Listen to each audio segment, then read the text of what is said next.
Bismillahirrahmanirrahim. Innal hamdalillah nahmaduhu wa nasta'inu wa nastaghfiruh wa na'udzu billahi min shururi anfusina wa min sayyiati a'malina. May yahdihillahu fala mudilla lahu wa may yudlil fala hadiya lahu. Asyhadu an la ilaha illallah wahdahu la syarika lahu wa asyhadu anna sayyidina Muhammadan 'abduhu wa rasuluh. Allahumma fassalli wa sallim wa barik ala habibina syafi'ina Muhammad wa ala alihi wa ashabihi wa man tabi'ahu bi ihsanin ila yaumiddin, amma ba'd. Rabbi shrah li sadri wa yassir li amri wahlul 'uqdatam min lisani yafqahu qawli.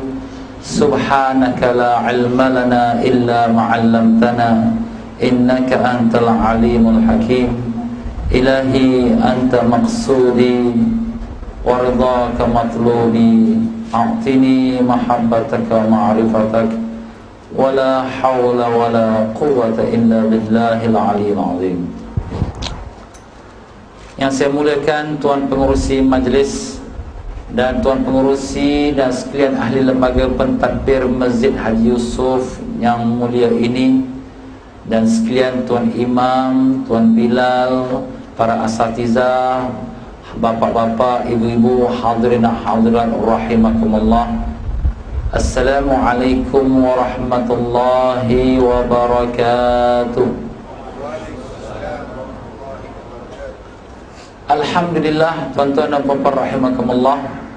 Malam ini kita berada dalam rumah Allah yang mulia dan berkat ini. Jangan lupa kita berniat iktikaf.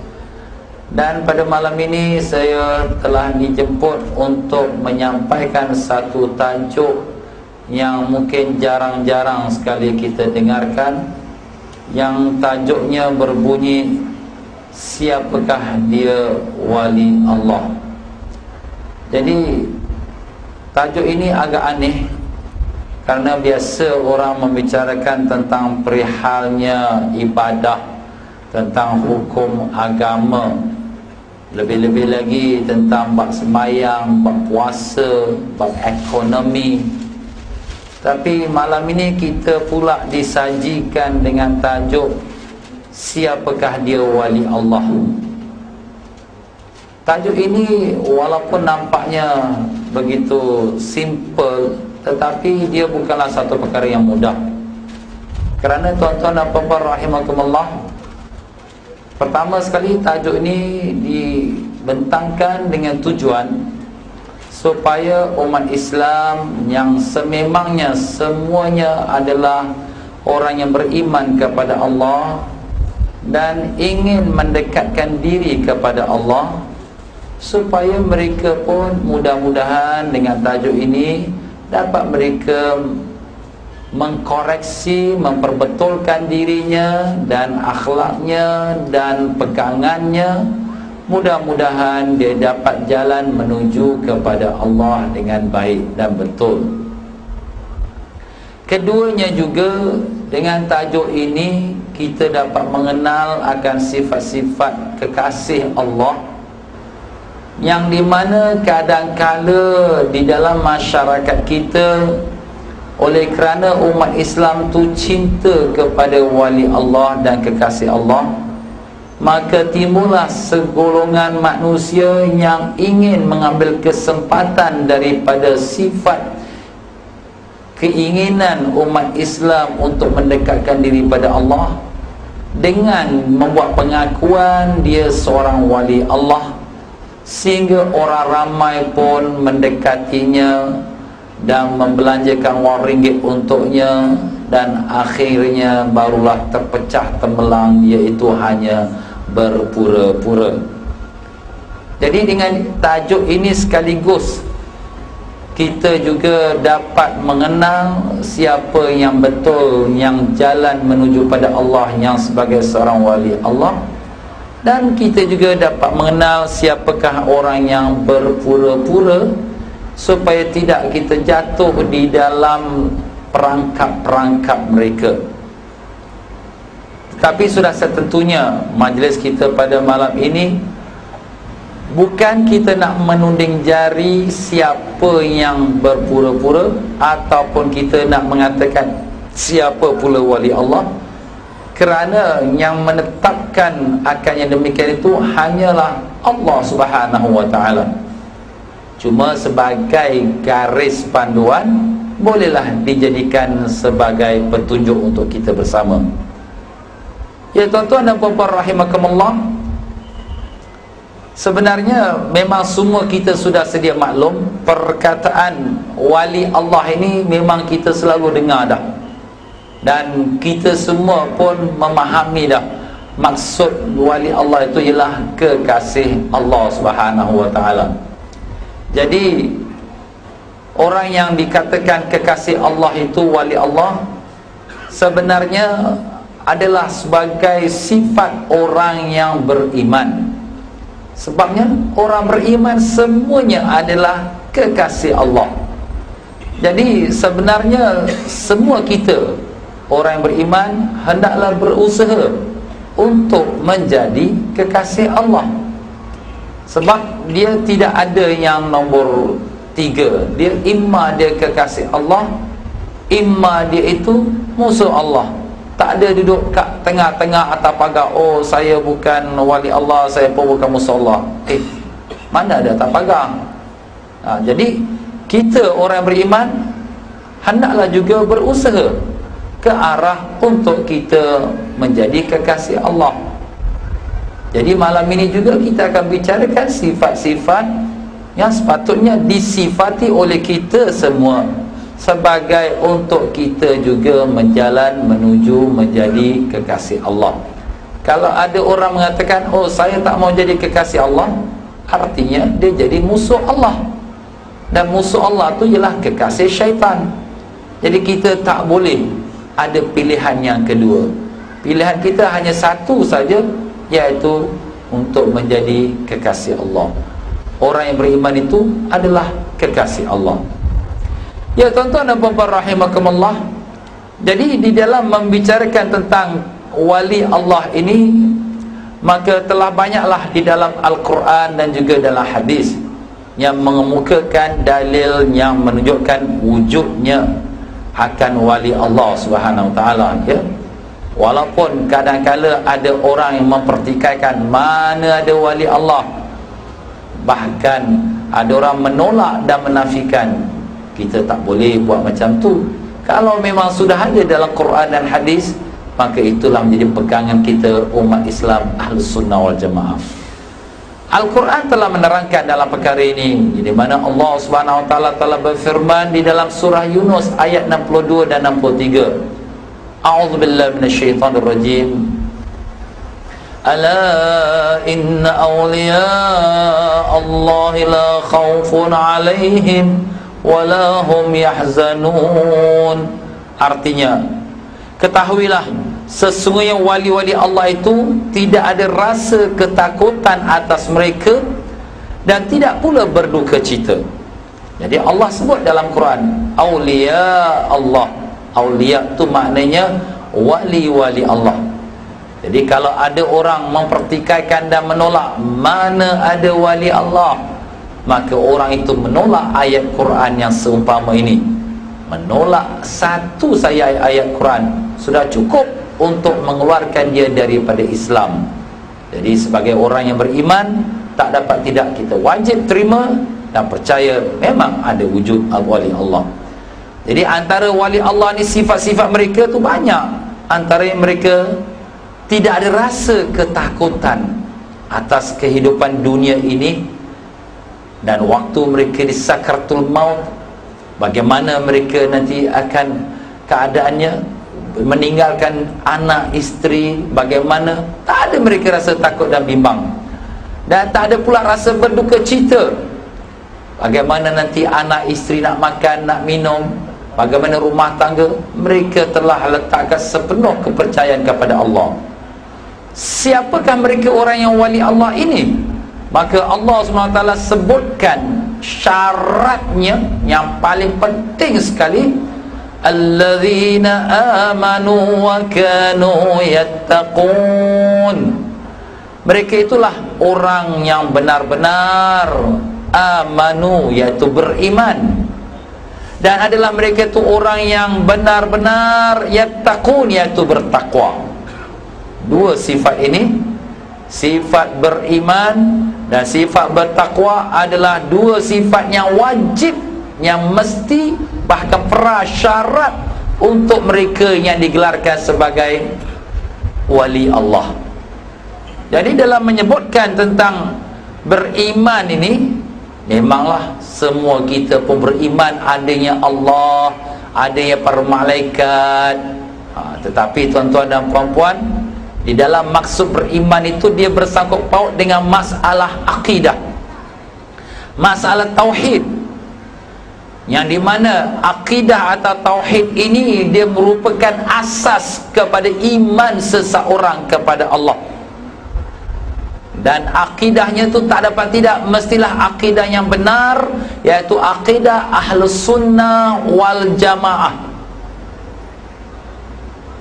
Habis kita semua, memanglah alhamdulillah, kita di Nusantara ini, alhamdulillah, daripada awal semasa perkembangan Islam ke negara kita dan ke kepulauan Nusantara ini, ialah perkembangan yang telah dibawa oleh ulama-ulama Ahlus Sunnah wal Jamaah.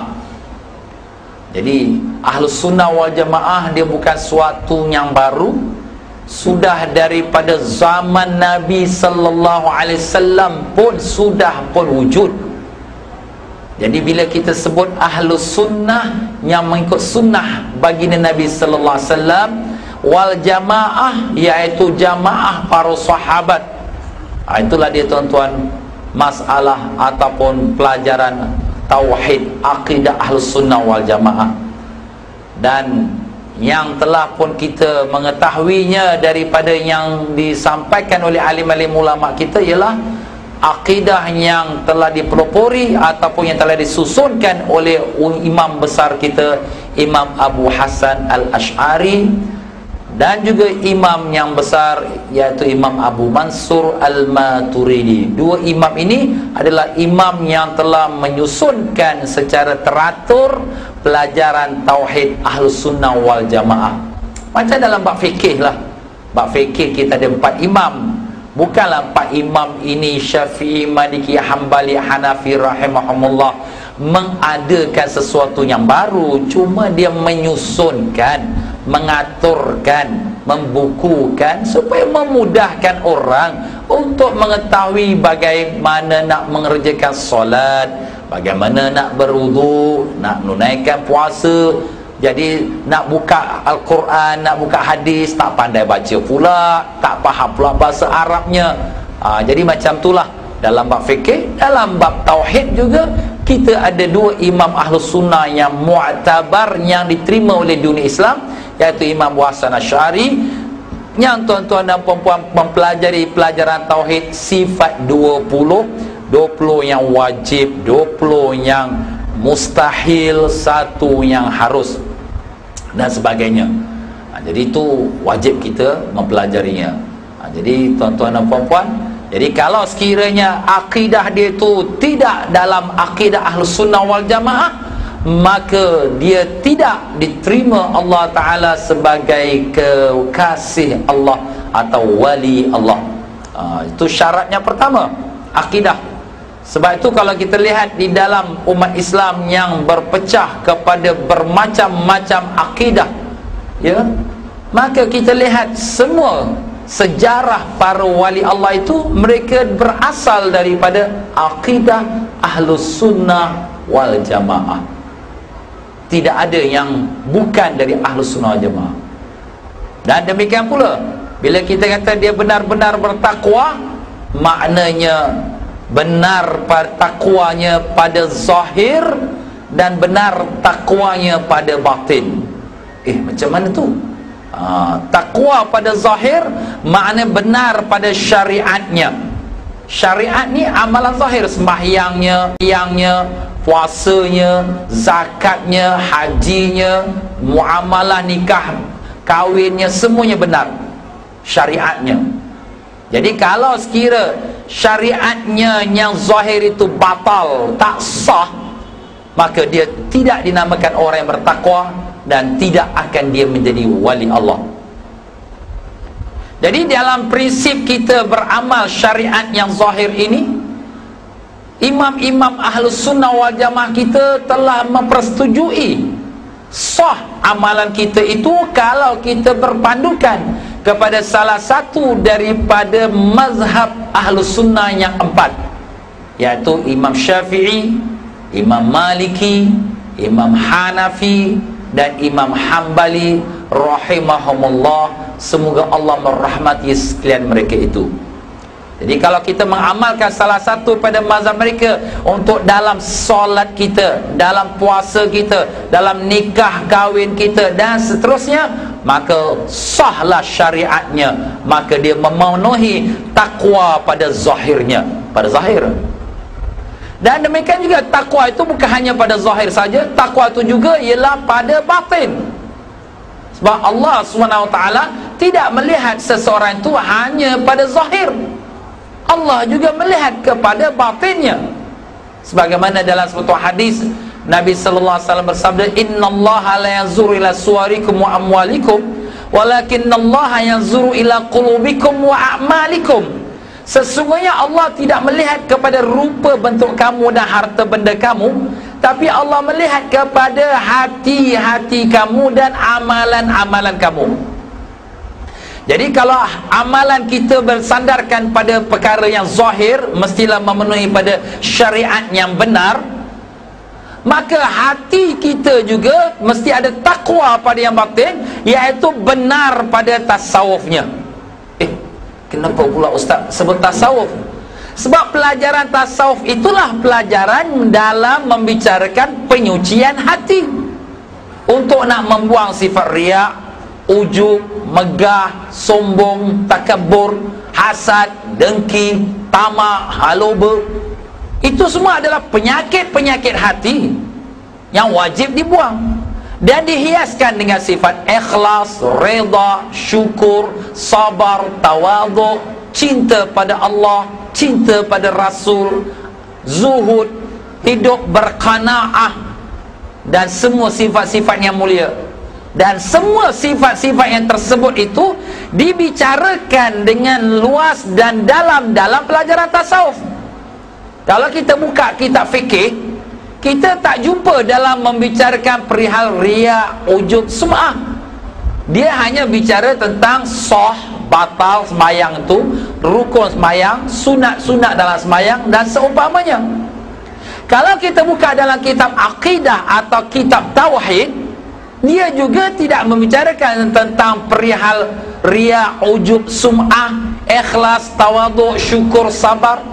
Sebab dia hanya membicarakan tentang rukun iman yang 6 perkara, sifatnya wajib bagi Allah, sifatnya mustahil, sifatnya wajib bagi Rasul lah, sifatnya mustahilnya, dan beriman pada malaikat dan sifat-sifatnya, dan beriman pada kitab-kitab diturunkan, dan sampailah beriman pada hari kiamat. Tak ada yang disebutkan tentang masalah-masalah sifat-sifat hati. Jadi pelajaran manakah yang ada menyebut tentang pelajaran sifat-sifat hati? Tak lain dan tak bukan ialah pelajaran tasawuf. Jadi kalau sekiranya orang yang dinamakan orang yang bertakwa, kalau dia tidak mengamalkan akan sifat tasawuf ini untuk menyucikan batinnya, maka tidak tercapai dia takwa pada batin, maka tak tercapailah dia bertakwa, maka tidaklah dia tu memenuhi syarat untuk menjadi sebagai seorang wali Allah. Jadi tuan-tuan dan puan-puan rahimakumullah, kita orang yang beriman, kita hendak menjadi orang yang dikasihi Allah, dan kita pun kasih kepada Allah.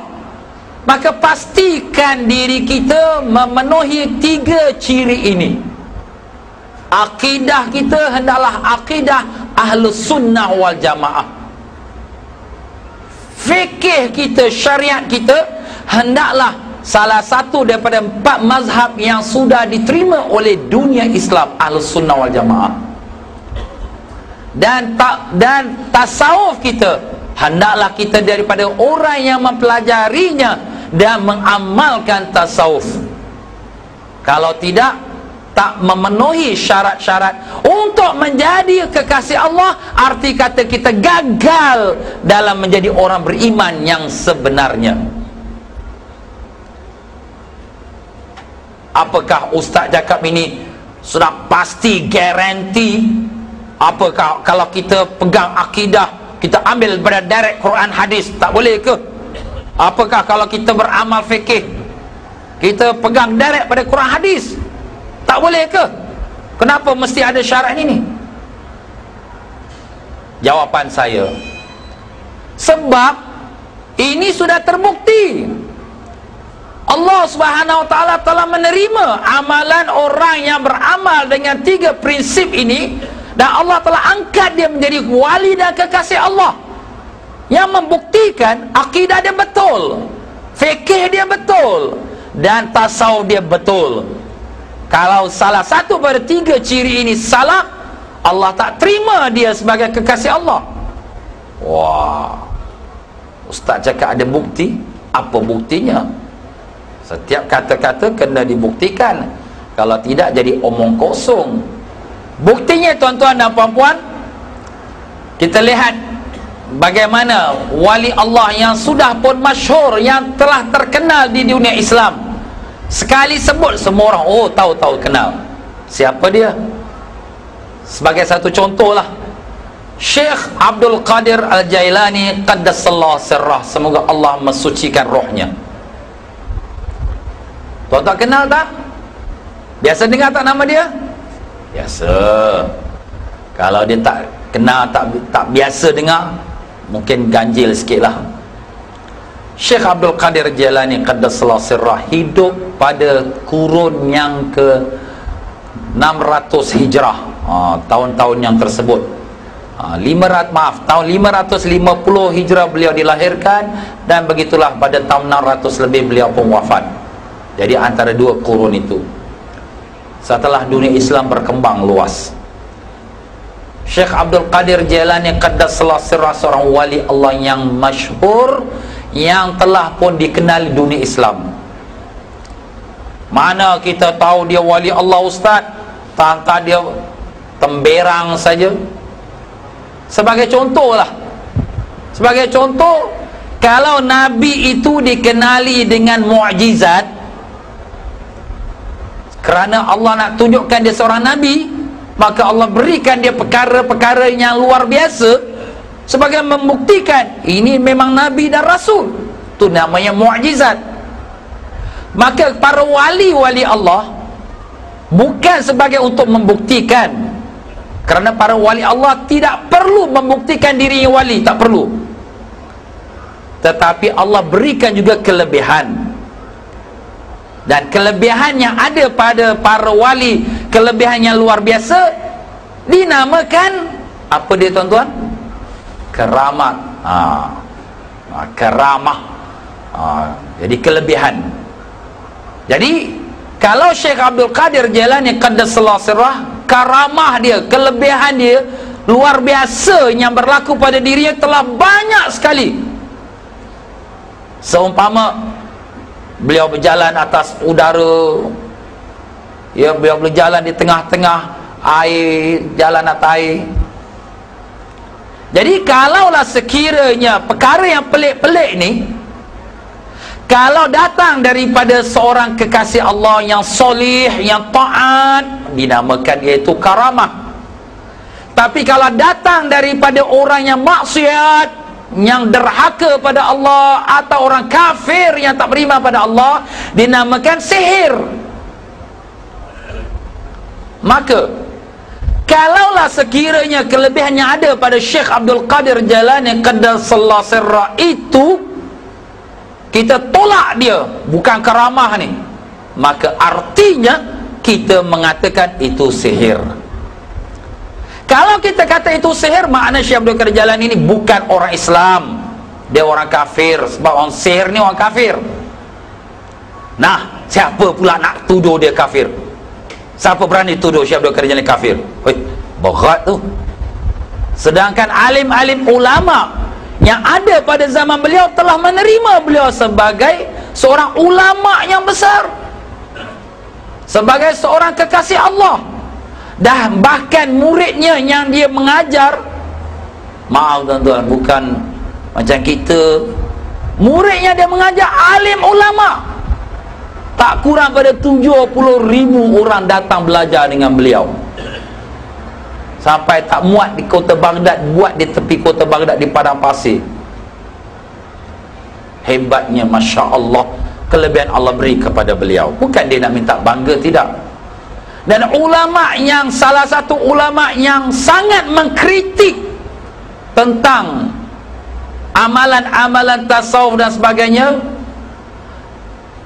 tetapi dalam masalah Syekh Abdul Qadir Jalani, beliau sendiri telah memberikan sebagai satu kata-kata yang menyokong. Dan ulama itu bernama Syekh Ibn Taymiyah. Ibn Taymiyah seorang ulama yang sangat mengkritik tentang perihal tasawuf-tasawuf yang sesat lah, yang sesat, ya. Tapi beliau mengatakan di dalam kitab Futuhal Ghaib, mensyarahkan kitab Syekh Abdul Qadir Jalani rahimahullah ta'ala, beliau mengatakan bahawa telah mutawatir karamah Syekh Abdul Qadir Jalani dan dia adalah seorang yang soleh.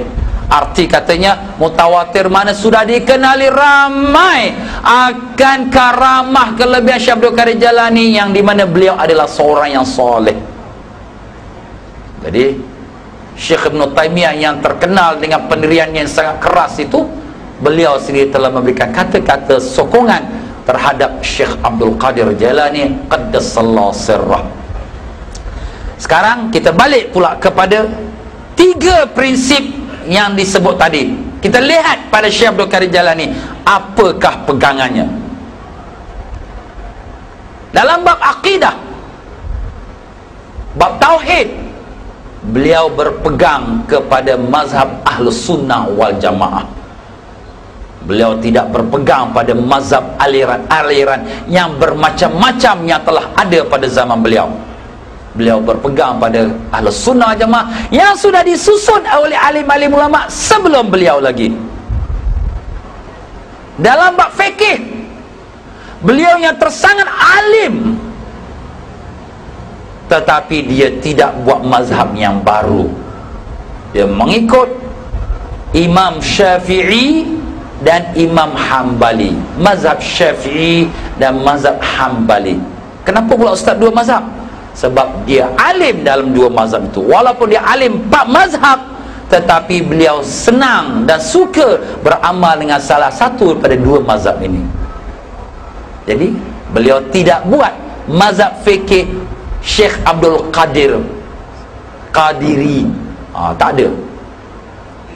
Dan dalam bab tasawuf, beliau sendiri yang mengamalkan tasawuf, bahkan beramalkan tariqah, dan bahkan mengasaskan tariqah yang semua kita sudah kenali, tariqah Al-Qadiriyah. Kenapa nama tariqatul Qadiriyah? Kerana mengambil pada namanya Abdul Qadir. Andai kata akidahnya songsang, tak betul, ini ke ulama-ulama je, tak ambil Quran hadis, atau fikihnya tak betul, apa nak ikut ulama-ulama Syafi'i, Maliki, Hanafi, Hambali, ini semua manusia, kita ambil Quran direct pada hadis. Kalau tasawufnya sesat atau dikatakan sesat, tarekat-tarekatnya sesat, seperti yang dikatakan oleh kebanyakan orang-orang yang belum sampai kepada pengetahuan Islam yang betul, maka Syekh Abdul Qadir Jalani tidak akan menjadi wali Allah. Tetapi bukti yang melihatkan kepada kita, yang diakur oleh ulama-ulama yang zaman beliau dan sampai hari ini, telah mengatakan beliau adalah seorang yang soleh. Bahkan karamah dia membuktikan akan dia itu sebagai seorang kekasih Allah, bahkan bukan sebagai wali yang biasa saja, bahkan dikenali sebagai Sultanul Aulia, sultan raja sekalian wali pada zamannya. Ya tuan-tuan dan puan-puan, jadi kalau kita nak mencari-cari macam mana saya nak beramal yang betul-betul direct, betul Islam yang tulen, yang original, janganlah nanti kita tersilap langkah tuan-tuan. Kenapa kita nak cari yang lebih dari alim ulama yang telah bentangkan pada kita? Maaflah. Jadi kita nak cari betul-betul yang dalam ini masuk ingat. Pegang yang cair itu bau busuk pula, lain pula yang jumpa. Maaf tuan-tuan. Maksud saya, takut kita nak cari yang betul, sedangkan yang dah bentang oleh alim ulama dah ada kita tolak, takut kita dapat yang tak betul pula. Jadi kalau sekiranya kita ambil contoh Syekh Abdul Qadir Jalani itu, cukup jadi sebagai pelajaran untuk orang yang berakal. Kita beramal dengan salah satu mazhab yang 4. Kalau kita di tanah air ini kita beramal mazhab Syafi'i, alhamdulillah dunia Islam menerima Imam Syafi'i. Kalau hari ini kita berpegang pada akidah tauhid yang telah dipelopori oleh Imam Abu Hasan Asy'ari, alhamdulillah tak payah kita nak bimbang-bimbang lagi, bukan dia ajaran sesat. Dan kalau hari ini kita belajar tasawuf, kalau sekiranya kita beramal dengan tarekah ataupun amalan tarekah yang betul ada sanadnya, alhamdulillah tak perlu kita bimbangkan. Itulah dia tuan-tuan. Itu prasyarat yang pertama dan utama dalam semua amalan sebagai seorang muslim, terlebih lagi mereka yang mendekatkan diri kepada Allah Ta'ala. Ya tuan-tuan dan puan-puan, sebenarnya dalam membicarakan tentang wujudnya wali Allah ini memang banyaklah. Dalam Quran Allah SWT mendatangkan kisah Siti Maryam. Siti Maryam kita tahu dia seorang perempuan. Allah tidak lantik Nabi melainkan dari orang lelaki sahaja. Tetapi Allah sendiri sebutkan di dalam Quran, Siti Maryam ini apabila datangnya Nabi Zakaria, pakciknya yang menjaganya, datang ke bilik khalwat, bilik dia beribadat, maka Nabi Zakaria dapati ada buah-buahan yang bukan pada musimnya. Umpamanya musim panas, tapi buah-buahan yang ada di samping itu buah-buahan musim sejuk. Dan bila datang musim sejuk pula, bila tengok kat samping ni ada buah-buahan musim panas, anna laki hadza, dari mana kau dapat ni wahai Maryam? Maryam jawab, itu datang daripada Allah. Allah memberi rezeki pada siapa yang dia suka. Demikian pula Siti Maryam melahirkan anak tanpa bersuami. Kalau kita lah na'udzubillah min zalik, ini perempuan ni sudah zina, tapi Siti Maryam Allah telah sucikan dia, dan anak yang dia lahirkan itu adalah Nabi Allah, Nabi Isa alaihissalam. Ini kelebihan yang Allah beri kepada Siti Maryam, satu perkara yang luar biasa. Siti Maryam Nabi? Dia bukan Nabi. Kalau dia bukan Nabi, maknanya dia seorang wali kekasih Allah. Jadi kalau ada orang menolak adanya wujudnya wali, dia terpaksa menolak Siti Maryam sebagai kekasih Allah. Tidak, bukan. Kalau begitu, nak kata apa pada Siti Maryam pula? Nak kata dia sihir? Nak kata dia kafir? Walyazubillah min zalik. Terkeluar orang itu dari Islam. Demikianlah juga di dalam kisah Ashabul Kahfi, surah Kahfi, Allah menceritakan 7 pemuda yang tidur dalam gua selama 309 tahun. 309 tahun. Masuk akal? Tak masuk. Kita 2-3 hari puasa letih dah. Itu pun buka puasa, sahur. Ini tak makan, tak minum, tidur saja 309 tahun, hidup lagi, tak mati. Itu menunjukkan kelebihan yang Allah beri pada mereka, menunjukkan mereka tu orang-orang yang Allah terima mereka tu sebagai hamba yang beriman, dan Allah Ta'ala telah angkat darjat mereka sebagai kekasih-kekasih Allah. Jadi banyak lagi dalam Quran yang menceritakan tentang wujudnya wali Allah.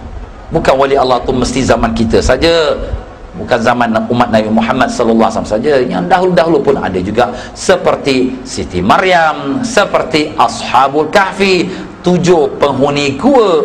Begitulah yang disebutkan dalam Al-Quran. Nah, tuan-tuan dan puan-puan rahimakumullah, kalau itu daripada Al-Quran, apa pula daripada hadis Nabi sallallahu alaihi wasallam? Adapun dalil pada hadis Allah Subhanahu wa taala, yang di mana Allah Subhanahu wa taala telah mengutuskan rasulnya Nabi kita sallallahu alaihi wasallam, dalam sebuah hadis daripada Abu Hurairah radhiyallahu an qala Rasulullah sallallahu alaihi wasallam, inna Allah taala qala, dari Abu Hurairah radhiyallahu an telah bersabda Nabi sallallahu alaihi wasallam. Apa sabda Nabi? Allah taala telah berfirman, iaitu hadis kursi, man adali waliyan, sesiapa yang memusuhi waliku. Allah sebut wali, sesiapa yang memusuhi waliku, faqad azantuhu bil harb, sesungguhnya aku telah mengisytiharkan perang dengannya. Jadi jangan kita musuh dengan wali-wali Allah. Kita musuh dengan wali Allah, bukan wali Allah tu perang kita, tidak. Allah isytihar perang dengan kita. Kalau Allah dah isytihar perang kita, manakah mungkin dapat kita memenangi peperangan itu? Pastilah Allah yang menang, kitalah yang kalah. Arti kalah, kita akan ditimpa bala dan malapetaka. Kalau tak kat dunia, akhirat pasti sekali. Itulah dia tuan-tuan. Jadi kita dengan wali Allah, jangan kita buat musuh, jangan kita menghina mereka. Seperti yang banyak orang-orang yang cetek ilmunya, alah siapa Syekh Abdul Qadir Jalani, alah siapa Syekh Abu Yazid Bustami, alah siapa Imam Ghazali. Jangan. Sebenarnya mereka yang sudah kembali pada Allah, mereka dapat balasan nikmat dari Allah. Kita yang buat musuh, sebenarnya kita yang cari bala. Buat apa cari bala? Tak ada kerja lain ke? Biarlah dia yang telah meninggal tu, dia dengan Allah Ta'ala. Kita nak betulkan diri kita. Kita belum tahu lagi Allah terima ke tidak amalan kita. Kitalah kena perbaiki diri kita. Buat apa kita nak cerca mereka? Alim-alim ulama yang telah Allah redha mereka. Itulah dia tuan-tuan. Jangan kita menghina para wali-wali Allah. Ya, jadi apakah amalan-amalan yang dapat membawa seseorang itu menjadi wali Allah, atau kita katakan kekasih Allah? Memanglah amalan-amalan Allah itu banyak tuan-tuan, ya. Dan antaranya ialah sebagaimana yang seperti hadis Nabi sallallahu alaihi wasallam telah bersabda, Allah SWT berfirman, wa ma taqarraba ilayya 'abdi bi syai'in ahabba ilayya mimma aftaradtu alaihi wa ma yazalu 'abdi yataqarrabu ilayya bin nawafil hatta uhibbah. Artinya, dan tiadalah sesuatu yang terlebih aku suka dari seseorang hambaku yang ingin mendekatkan dirinya kepadaku daripada ibadah yang telah aku fardukan atasnya. Dan sentiasalah hambaku mendekatkan dirinya kepadaku dengan ibadah-ibadah sunat sehingga aku cinta kepadanya. Jadi tuan-tuan dan puan-puan, maknanya paling sekali Allah suka seorang hamba dia dalam jalan mendekatkan diri pada Allah ialah dia melakukan ibadah yang telah Allah fardukan atasnya. Jadi ibadat fardu tak boleh diambil ringan. Sembahyang, puasa, zakat, haji, wajib menjalankan amanah, wajib kita menjaga anak isteri, menutup aurat, belajar agama, yang mana Allah telah fardukan, maka jangan diambil ringan. Dan sentiasalah hambaku mendekatkan dirinya, maknanya setelah dia lakukan fardu, alhamdulillah. Tapi bagaimana dia bertambah dekat, bertambah dekat, bertambah dekat, ialah dengan sentiasa dia mendekatkan dirinya padaku dengan ibadat-ibadat sunat. Maknanya mengerjakan amalan-amalan sunat. Bukan hanya sekadar fardu sahaja, tapi yang sunat pun dikerjakan. Jadi kalaulah sekiranya ada orang yang mengaku dirinya wali Allah, tapi jangan kata yang sunat, yang fardu pun dilengah-lengahkan. Sembahyang subuh pun tiap-tiap hari pukul 8 baru sembahyang subuh. Sekali-sekala, faham juga, mungkin dia terletih, tiap-tiap pagi pukul 8 pagi, 10 pagi sembahyang subuh. ataupun semayang tiap-tiap hari semayang tarawih. Kita semayang tarawih bulan Ramadan, dia tiap-tiap hari sepanjang tahun semayang tarawih. Siapa ustaz semayang tarawih tiap malam? Subuh, zuhur, asar, maghrib, dia tak semayang pada waktu dia. Lepas isyak baru dia tarawih. Dia qada tu. Macam mana dia nak jadi orang yang benar beriman? Macam mana dia nak jadi kekasih Allah kalaulah itu cara dia tak menjaga yang fardu? Dan bahkan ada lagi semayang pun tidak. Dia kata korang semayang tunggang-tunggik tak sampai lagi. Kalau dah sampai tak semayang dah. Ini syaitan yang namanya, bukan wali Allah, wali syaitan, kekasih syaitan. Sedangkan Nabi Muhammad sallallahu alaihi wasallam, manusia yang paling mulia atas muka bumi ini, pun sembahyang tak tinggal 5 waktu. Ini dia mengaku dia dah jadi wali Allah, tak perlu sembahyang. Bukan wali Allah, wali syaitan. Jangan kita terpedaya dengan dakwaan yang demikian. Jadi syarat yang pertama seorang tu nak mendekatkan diri pada Allah, atau orang yang mengatakan diri sebagai wali Allah, pertama kita lihat semayang dia macam mana. Jaga semayang ke tak? Jaga waktu ke tidak? Yang fardu. Dan kemudian yang sunat-sunat. Sunat ini bukan mana semayang sunat aja. Segala ibadah yang sunat, puasa, sunat sedekah, sunat, suka dia amalan-amalan sunat. Begitulah dia tuan-tuan. Sampailah Allah Ta'ala pun cinta kepada dia. Bila Allah dah cinta pada dia, maka akan Allah Ta'ala pelihara tubuh badan anggota dia dari perkara-perkara yang maksiat. Jadi Rasulullah SAW menyambung lagi akan hadis tersebut, menceritakan sifat-sifat wali kekasih Allah tu bagaimana. Fa idza ahbabtuhu kuntu sam'ahu alladhi yasma'u bih. Hadis kursi tadi itu sambungan dia. Wa basaruhu alladhi yubsiru bih, wa yadahu allati yabtishu biha, wa rijlahu allati yamshi biha, wa in sa'alani a'taituhu, wa la in ista'adzani la'u'izannahu. Artinya, apabila aku cinta, iaitu Allah, apabila Allah cinta padanya, maka jadilah aku pendengarannya yang dia mendengar dengannya. Macam mana Allah jadi pendengaran dia? Allah jadi telinga dia? Tidak. Tapi maknanya telinga dia tidak akan mendengar melainkan apa yang Allah redha. Jadi telinga dia takkan mendengar maksiat-maksiat, nyanyian-nyanyian, umpat-mengumpat, orang buat fitnah, tak. Telinga dia tidak akan diredainya mendengarnya demikian. Dan penglihatannya, yang dengannya dia melihat.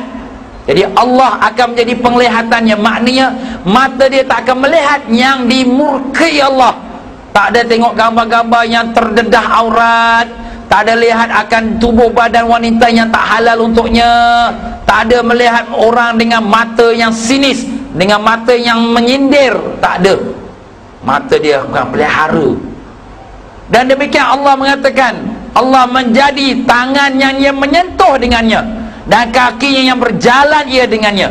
Jadi kaki tangan dia tak akan pegang dan tak akan berjalan ke tempat kepada perkara yang maksiat, tak ada. Tangan dia nak pukul orang yang tak ada salah, nak bunuh orang yang tak ada salah, tak ada. Sebab tangan dia tu dipelihara Allah. Kaki dia nak jalan, pergi naik kelab, pergi tempat maksiat, pergi panggung wayang, tak ada. Sebab kaki dia dipelihara oleh Allah. Matanya, telinganya, kakinya, tangannya, lidahnya, semua dipelihara oleh Allah. Artinya dia terjauh daripada maksiat. Dan apabila dia mohon kepadaku, aku perkenankan. Dan apabila dia mohon, aku lindunginya. Itulah dia. kekasih Allah. Bila Allah sayang pada dia, Allah akan lindung dia daripada dosa maksiat. Jadi kalau sekira dia tu mengaku dia sebagai kekasih Allah, atau kita orang beriman, kita mengaku sebagai orang beriman dan ingin mendekatkan diri pada Allah, jagalah diri kita daripada dosa dan maksiat. Dosa mata, dosa telinga, dosa lidah, dosa kaki, dosa tangan. Jangan kita lakukan perkara dosa maksiat. Jadi kalau orang tu masih senang dengan perkara maksiat, senang dengan tengok gambar-gambar yang tak baik, senang dengan bercakap-cakap perkara yang mengumpat mengata orang, senang dengan dengarkan denangan muzik-muzik sebagainya, orang ini jauh sekali daripada menjadi kekasih Allah. Jadi kita ni sekarang kita kena jaga diri kita. Sebab kita bukan cerita hal orang, kita nak cerita hal kita ni. Sebab kita semua orang beriman wajib usaha untuk menjadi kekasih Allah. Oh, ini bukan aku ni ustaz cerita wali Allah lah. Habis kita nak jadi wali siapa? Dia dua je, wali Allah atau wali syaitan. Tak mau, aku tak mau wali syaitan, tapi nak jadi wali Allah berat dah. Kedua kat tengah-tengah. Kat tengah-tengah tak ada masuk buk. Dia terjatuh kat wali syaitan juga. Itulah dia tuan-tuan. Liyazubillah min zalik. Jadi kita pun kena jaga mata, telinga. Terbuat tak sengaja ustaz, astagfirullah, terpandang tak sengaja, cepat-cepat tarik. Jangan terpandang, pandang. Itu bukan tu sengaja. Astagfirullah. Sebelum malam nak tidur, astagfirullah, minta ampun pada Allah sebab banyak dosa aku. Macam tu. Itulah dia tuan-tuan. Jadi alim-alim ulama kita dulu yang bergelar ulama mujtahid, Imam Syafi'i, Imam Malik dan sebagainya, mereka ni bukan sekadar ulama tuan-tuan, mereka juga adalah aulia, kekasih Allah. Imam Syafi'i waktu malam, kita malam mendengkur, Imam Syafi'i waktu malam baca buku, mengarang, sembahyang tahajud 40 tahun. Wuduk yang digunakan untuk sembahyang subuh adalah wuduk yang diambil waktu sembahyang isyak. Imam Syafi'i rahimahullah ta'ala. Kita jangan kata 40 tahun lah, maaflah tuan-tuan ni, nak bangun subuh pun tak larat, maaflah. Bukanlah semua saya kata. Kena pula hari hujan pula, alamak, kena public holiday, subuh pun holiday. Tiba-tiba kita kata, alah Imam Syafi'i dia pun manusia juga. Tengoklah muka sendiri, maaf tuan-tuan ya. Nak kata ulama yang mendulu hebat-hebat, sekad ilmu kita pun tak sampai tapak kaki dia. Maaf tuan-tuan ya. Maknanya kita nak kena sedarlah, ulama kita tu bukan sembarangan. Begitulah dia tuan-tuan dan puan-puan. Hadis riwayatkan oleh Imam Bukhari. Jadi sebagaimana yang telah kita sebutkan tadi, bahawa kekasih-kekasih Allah ni Allah Ta'ala telah berikan sifat-sifat yang mulia. Maka antara sifat yang telah pun Allah Subhanahu Wa Ta'ala berikan kepada mereka ialah sifat akhlak yang baik. Inilah yang telah digambarkan dalam suatu hadis, di mana Rasulullah sallallahu alaihi wasallam telah bersabda ya, ma jabalallahu waliyan lahu illa ala sakha'i wa husnil khuluq. Artinya Allah tidak mengurniakan kewalian melainkan ke atas orang-orang yang pemurah dan yang berakhlak baik. Akhlak baik. Jadi kita kena perbaiki akhlak kita. Cakap jangan kasar, jangan sombong, angkat diri. Kau siapa? Kau tak kenal aku wali. Hei, itu bukan cakap wali, tu cakap setan tu. Kena ada akhlak baik. Dengan pak mertua baik, dengan mak mertua baik, dengan isteri baik, dengan anak-anak baik, dengan kawan-kawan baik, dengan murid-murid dia baik. Akhlak baik. Wali Allah ni kekasih Allah. Jadi mestilah dia menunjukkan sifat-sifat yang baik. Allah tidak akan beri kewalian kepada orang yang melainkan ada akhlak yang baik. Jadi kalau kita tengok perangai diri kita, aku ni cakap kasar, cakap sombong, aku ni bukan wali Allah, tapi wali nafsu, wali syaitan aku ni. Kita kenal lah diri kita. Perlu nak kenal diri kita. Tak kenal diri kita, nanti kita tak kenal Allah. Macam itulah kita. Aku dengan isteri pun asyik nak mengamuk, bergaduh je. Aku ni akhlak buruk Habis ustaz, isteri kita mengomel macam tu macam ni. Sabarlah. Bukan awak saja yang macam tu. Nabi SAW pun. Nabi? Isteri Nabi? Ya. Waktu masa Siti Aisyah mengomel dengan Nabi SAW, Nabi diam aja. Lepas Siti Aisyah pun dah reda, dia pun rasa macam salah. Ya Rasulullah, tadi aku marah-marah, kenapa engkau tak marahkan aku? Nabi kata, yang tadi marah-marah bukan Aisyah, tapi syaitannya Aisyah. Kita isteri baru mengamuk sikit, kita dah melenting lah. Oi, macam mana? Suami baru marah sikit, isteri pun dah melenting. Tak boleh. Ni akhlak ni nak kena jaga. Dalam rumah tu nak kena jaga akhlak. Dalam satu hadis yang lain, Nabi mengatakan, akmalukum imana ahsanukum khuluqa. Orang yang paling sempurna iman ialah orang yang paling baik akhlak. Jadi bukan diukur dengan sembahyang, bukan diukur dengan ibadat, diukur dengan akhlak. Kuat sembahyang, kuat ibadat, tapi akhlak buruk, belum sempurna iman. Dan Nabi tambah lagi, wa khiyarukum khiyarukum li ahli wa ana khiyarukum li ahli. Artinya, dan orang yang paling baik antara kamu ialah orang yang paling baik kepada keluarganya, dan akulah orang yang paling baik pada keluargaku. Bukan Nabi nak memuji diri, tapi nak memberi contoh. Dan kita telah lihat contoh Nabi SAW. Baik dengan isterinya, kadang tolong basuhkan pinggan mangkuk, kadang jahit baju sendiri, tolong sapukan rumah. Pada Nabi Mi'raj sampai Sidratul Muntaha, satu Nabi pun tak sampai ke situ, Jibril pun tak sampai ke situ, tapi boleh tolong isteri. Kita kat rumah, mana nasi? Oi, mana lauk? Oi saja. Tak ada nama ke nak panggil?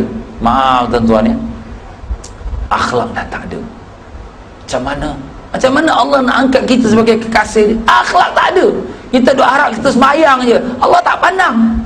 Sembahyang lah, akhlak kena ada. Ini dia tuan-tuan. Jadi kita dengar ni, kita nak memperbaiki diri kita. Begitu juga kalau ada orang yang mengaku diri wali, tapi akhlak buruk, dengan suami pukul, lempang, terajang. Wali apa ni? Dengan bini pun macam tu, dah tak boleh kontrol nafsu dia, jahat kemarahan dia tu. Bukan wali ni syaitan. Wali syaitan. Ini dia tuan-tuan. Kita kena lihat. Sebab Nabi SAW contoh kepada umat, bukan contoh di luar saja, sampai dalam rumah tangga Nabi menjadi contoh. Jadi kalau kita nak mengetahui seseorang tu wali, bukan hanya di luar dia baik, warak, tapi tengok macam mana rumah tangga dia. Alamak kau, dengan bini dia lempang, dah terajang bini dia, maki kamu. Ni wali macam mana dengan bini pun dah lempang, sepak, terajang ni. Nabi tak buat macam tu dengan isterinya. Kalau Nabi tak suka isterinya, Nabi ceraikan. Nabi SAW menceraikan isteri, tak rujuk dah. Pasal Nabi ceraikan bukan dengan nafsu. Nabi ceraikan dengan dasar iman dan Islam. Isteri ni tak salihah, bismillah, balik pada rumah mak bapak kau. Memang ada dalam sejarah Nabi ceraikan, kalau tak selesai 2 isterinya, tapi tak ada Nabi rujuk. Pasal Nabi bukan ikut nafsu. Yang cerai rujuk, maaflah, dia cerai ikut nafsu. Maaf banyak, mengamuk, aku ceraikan kau. Lepas tu alamak, menyesal lah, susah nak hidup, siapa nak masakkan ni, alamak, siapa cuci baju, alamak, menyesal. Okey, aku rujuk Alia. Itu mana cerai ikut nafsu. Kalau itu yang berlaku kepada orang yang mengaku diri wali, dia kan wali itu, wali nafsu tu, ikut nafsu. Nak kena faham tu. Bukan kata cerai itu tak boleh, dalam sejarah Nabi pun berlaku, tapi cerai secara hukum agama. Mana dah fikir masak-masak, wanita ni memang tak sesuai, lebih baik dia balik pada rumah mak bapak dia, baliklah. Habis cerita. Ni ada hadiah untuk awak. Okey, Assalamualaikum, Waalaikumsalam. Habis. Begitulah dia tuan-tuan dan puan-puan. Seorang wali kekasih Allah berakhlak baik, akhlak mulia, dan itu satu prasyarat yang amat penting sekali. Dan untuk kita juga mesti memperbaiki akhlak diri kita. Dan begitulah dalam hadis Nabi sallallahu alaihi wasallam yang menggambarkan seorang kekasih Allah itu bersifat dengan sifat ihsan. Apa tu ihsan? Pernah ditanyakan oleh Jibril alaihissalam dan baginda menjawab, al-ihsan an ta'budallaha ka'annaka tarah fa in lam takun tarahu fa innahu yarak. Ihsan itu bahawa engkau menyembah Allah sekira-kira engkau melihatnya. Jika engkau tidak melihatnya, maka sesungguhnya Allah melihat engkau. Ya, sifat ihsan itu maknanya muraqabah dan musyahadah. Kalau kita lihat daripada perkataan Nabi mengatakan engkau menyembah Allah sekira-kira engkau melihatnya, maknanya musyahadah, menyaksikan kebesaran Allah. Bukan hanya dalam sembahyang, setiap waktu dia melihat kebesaran Allah. Dan kalau engkau tidak melihatnya, maka sesungguhnya Allah melihat engkau, makna dirasakan Allah melihatnya. Itulah namanya muraqabah. Sentiasa dia merasakan dia di bawah penglihatan Allah Subhanahu wa taala.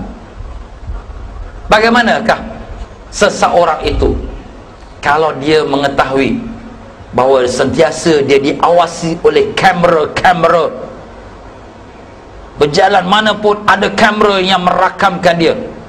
Oh, jaga baik-baik, tak mau buat salah undang-undang. Tengah driving laju ni, lampu kuning, nak jalan ke tidak? Nampak kamera, stop, tak boleh, kamera lah, nampak?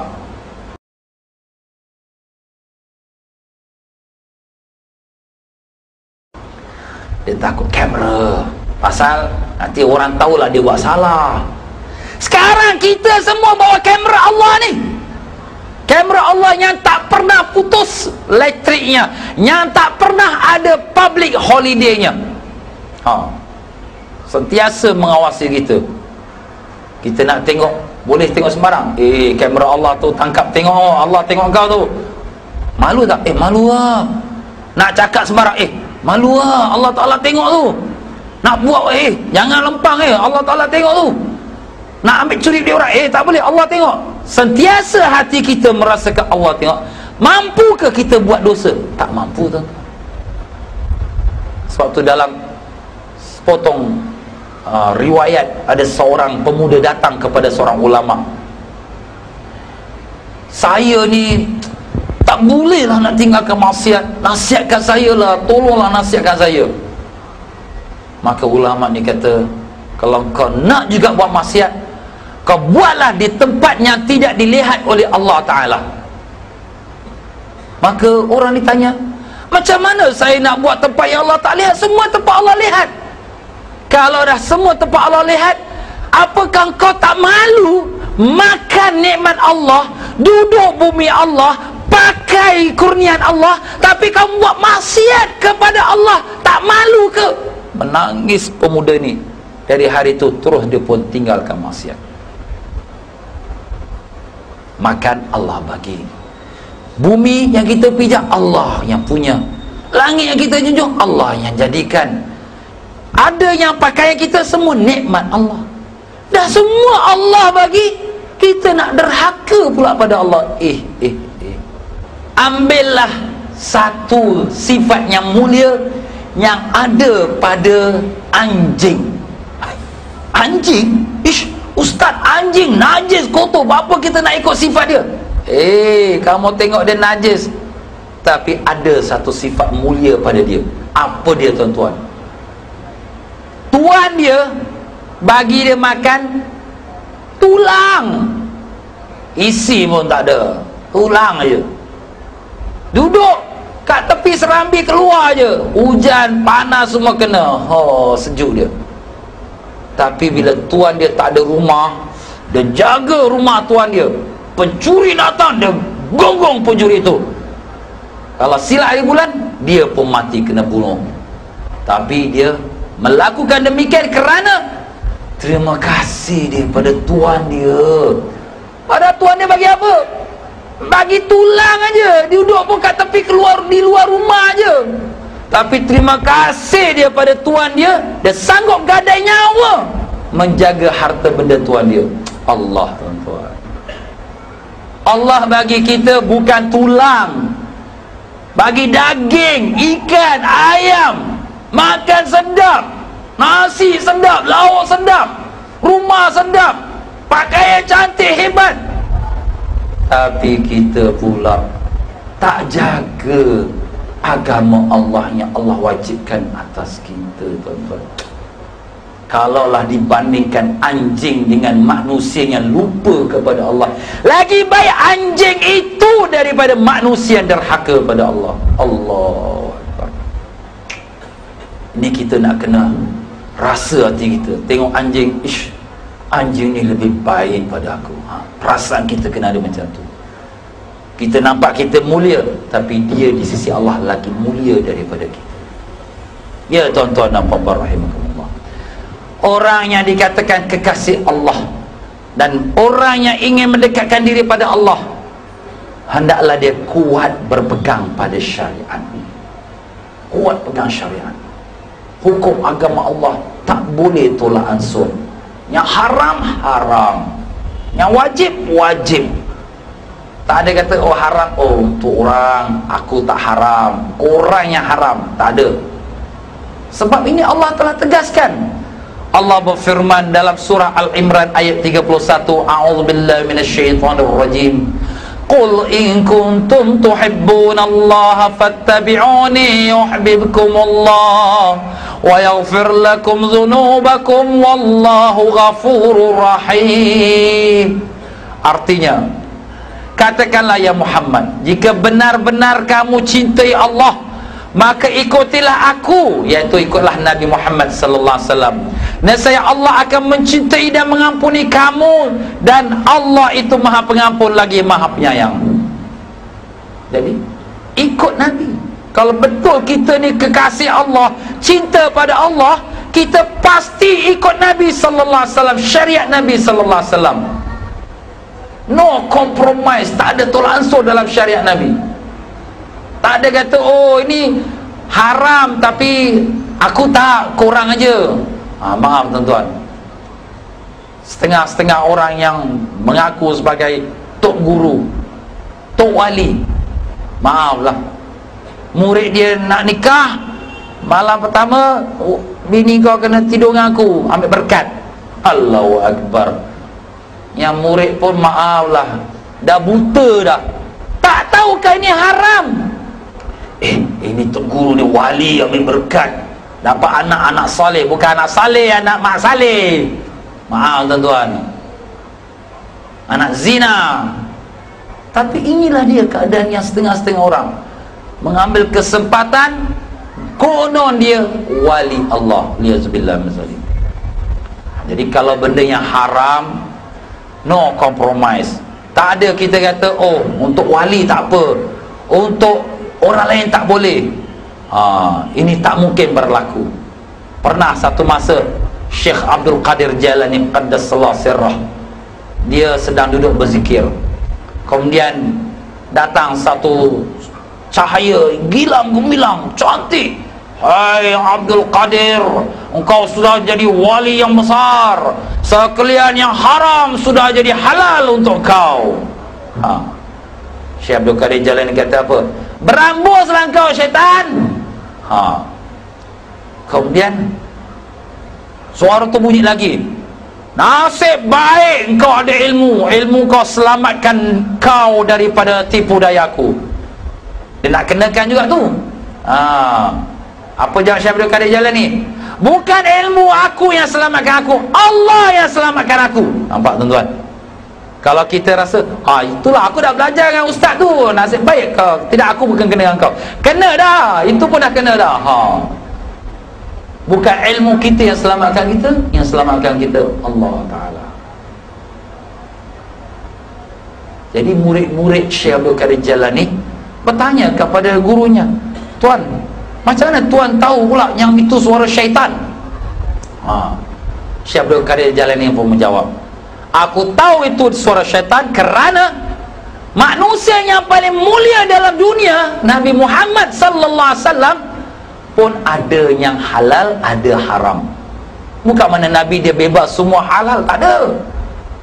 Kalaulah macam tu Nabi ada halal haram, takkan aku pula semua haram sudah jadi halal? Tidakkah tu syaitan? Nampak? Ini kena pegang lah tuan. Maaflah, banyak mereka yang mengaku jadi wali langgar syariat, buat haram. Tak apa, kita wali, kita sampai darjat tinggi, korang tak sampai lagi. Korang semua sembahyang, kita wali, kita tak sembahyang, kita terus menghadap Allah ke arasy. Itu bukan wali, itu syaitan. Nabi SAW sembahyang tak tinggal, jadi imam dalam Masjid Nabawi lagi. Kita pula mengaku sembahyang ke arasy. Tak apalah, nak sembahyang arasy, sembahyang lah, tapi wajib sembahyang.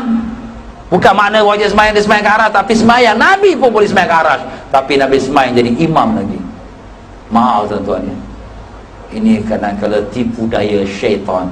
Kita pun Tok Guru kita sembahyang ke arasy kau, apa ke arasy, tak sembahyang. Syariat dia tak boleh tinggal, dia mesti pegang syariat. Macam mana darjat tinggi wali pun, Nabi pun pegang syariat, takkan dia wali tak pegang syariat? Ini kena ingat tuan-tuan, sebab banyak dah berlaku kat Singapura pun, Malaysia, Indonesia, mana-mana dia jadi tok guru, dia jadi tok wali. Murid-murid sembahyang, dia tak sembahyang. Tok guru kita sembahyang ke arasy. Maaf tuan-tuan ya, itu penipu sebenarnya, bukan wali. Jadi kalau ada tok guru macam tu, Assalamualaikum, selamat tinggal lah, tak payahlah nak belajar tok guru tu, penipu je. Maaf tuan-tuan. Banyaklah kisah-kisah, saya pun malas nak bawa cerita panjang sangat. Jadi timbul satu soalan, adakah wali Allah menyalahi syariat? Ni orang bertanya ni, Ustaz, kita ni tak wali, kita kena ikut syariat, tapi wali-wali Allah ni, diorang ni ada special tak? Yang di mana ada lesen untuk menyalahi syariat? Jawapan kita, tidak. Sudah tentu sama sekali tidak. Wali Allah sekalipun tidak menyalahi syariat. Kalau betul dia seorang wali, dia tidak akan menyalahi syariat. Nah, orang-orang yang macam tu, yang mengaku diri wali, dia akan bawa satu kisah. Ini kisah dalam Quran. Dan kisah itu pun sudah masyhur. Kenapa kita kata wali Allah tidak menyalahi syariat? Kerana wali Allah kekasih Allah. Jadi kalau kekasih Allah, dia akan patuh pada Allah. Orang yang menyalahi syariat ialah orang yang musuh, derhaka pada Allah. Macam mana jadi kekasih Allah? Habis macam mana Ustaz kisah Nabi Allah Khidir AS dengan Nabi Musa? Dalam surah Al-Kahfi, tuan-tuan pun dah baca sejarah dia. Nabi Musa nak pergi belajar dengan Nabi Khidir. Nabi Khidir naik satu bahtera, dia bocorkan kapal tu. Ini menyalahi syariat ni. Nabi Khidir masuk pula ke dalam satu kampung, tangkap satu budak, dia bunuh pula budak tu, dia sembelih. Macam mana ni? Menyalahi syariat ni. Kemudian masuk dalam satu kampung, minta makan lah. Orang kampung tak mau bagi makan, tapi nampak rumah nak roboh, dia bangunkan pula, bantu pula nak bangunkan rumah, padahal orang kampung tu tak mau bagi makan. Nabi Musa pun pening kepala. Nah, soalannya, itu bukan dalil, bukan bukti untuk menunjukkan bahawa wali Allah boleh langgar syariat. Tidak. Habis Nabi Khidir ni melanggar syariat, sampai Nabi Musa menentang. Jawapan alim-alim ulama bahawa Nabi tertakluk pada syariat, wali pun tertakluk kepada syariat. Habis Nabi Khidir, Nabi Khidir ni tuan-tuan, alim ulama telah mengatakan dia adalah Nabi, dan Nabi mendapat wahyu. Jadi kalau Nabi dapat wahyu, itu adalah hukuman Allah. Allah yang perintahkan. Macam mana Allah perintahkan, itu wahyu Allah beri pada dia. Yang wali dia kena ikutlah syariat. Dia wali zaman Nabi Musa, dia ikut syariat Nabi Musa. Dia wali zaman Nabi Muhammad sallallahu alaihi wasallam, dia kena ikut syariat Nabi Muhammad sallallahu alaihi wasallam. Tak ada kata dia wali, dia bebas, dia boleh buat apa suka, tak ada. Wali syaitan ada, tapi itu bukan wali Allah. Itu dah tuan-tuan dan puan-puan, kita kena jelas perkara ni. Sebab perkara ni banyak dah berlaku di tanah air kita. Ya tuan-tuan dan puan-puan, antara sifat lagi para wali Allah itu, dia tidak tamak kepada harta dunia, tidak tamak, dan sifat berqanaah, berasa cukup dengan apa yang ada. Kenapa ni? Kalau ada wali Allah meletakkan syarat, nak jumpa aku kena bayar $10, nak minta air ni, kena bayar ni, kena bawa pulut, kena bawa ayam panggang, telur 7 biji, semua siap syarat dia. Maaflah tuan-tuan, itu bukan wali Allah. Sebab wali Allah dia tidak tamak, tidak teringin pun kepada harta orang ramai, tak teringin. Imam Malik rahimahullah ta'ala, Imam Malik hebat, alim kota Madinah, Khalifah Al-Mansur menghantarkan kepada dia hadiah satu peti duit, peti tu dia tak buka pun. Kemudian satu masa Khalifah pun datang ke Madinah. Khalifah duduk kat Baghdad lah masa tu, dia datang ke Madinah. Dia dah jumpa Khalifah, terima kasih Khalifah, hari tu tuan hantarkan saya hadiah, tapi minta maaf lah, saya pun tak berhajat pada hadiah tu. Ini hadiah tuan, sila ambil balik. Dia pulangkan balik harta sepenuh peti tuan-tuan. Itulah ulama aulia Allah, kekasih Allah, tak ada teringin pun kepada harta manusia. Apalagi buat syarat, korang nak belajar dengan aku kena bayar tau. Mungkin ingat senang ke nak dapat ilmu ni? Kalau macam tu, sorry lah brother, dia tinggalkan lah. Tak payah belajar dengan orang macam tu. Maaf lah. Wali Allah, kekasih Allah, tak ada teringin. Jangan kata nak intam belian, gunung emas pun dia tak ada teringin. Ini dia tuan-tuan. Tapi kalau dia cari rezeki sendiri, itu dia cari rezeki sendiri. Tapi nak minta orang, tak ada. Dia cukup dengan ada air sejuk, roti kering pun cukup bagi dia tu.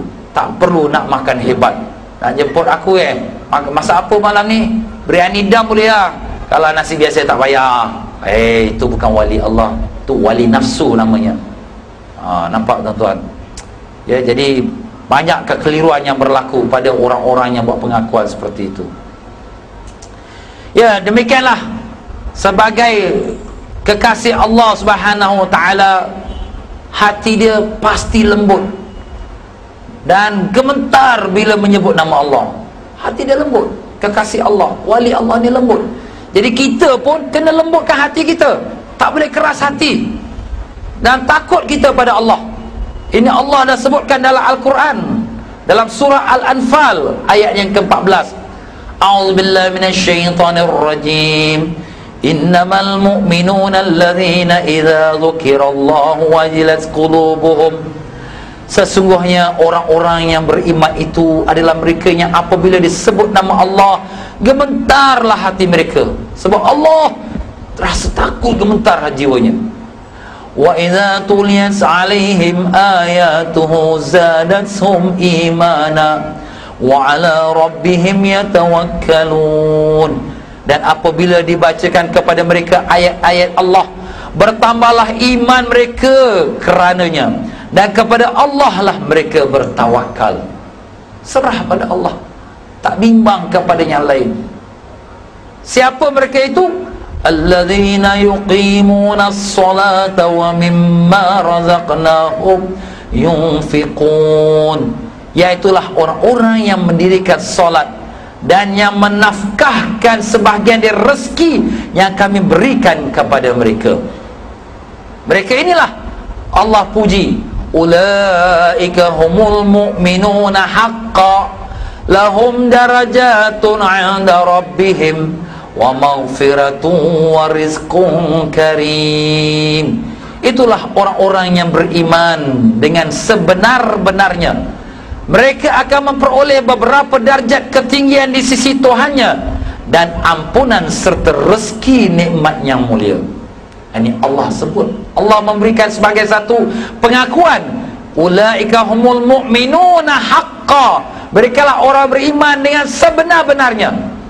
Kekasih Allah, wali Allah, sembahyang tak tinggal, banyak bersedekah, membantu, dan takut pada Allah.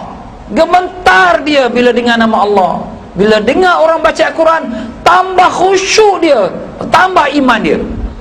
Inilah dia tuan-tuan, tanda orang mukmin yang mula meningkat darjatnya. Jadi kita tanya diri kita ni, macam mana kita bila sebut nama Allah, bagaimana bila kita sebutkan ayat-ayat Quran, ada tak rasa tambah iman kita? Kalau tak ada apa, Ustaz, biasa je. Itu kita boleh ukur lah. Oh, aku ni tak pakai lagi lah. Jangan kata nak primary 1, kindergarten pun tak masuk lagi. Tu kita kenal lah diri kita. Kita boleh buat ukuran lah, sebab Allah dah sebut. Oh, macam mana ni?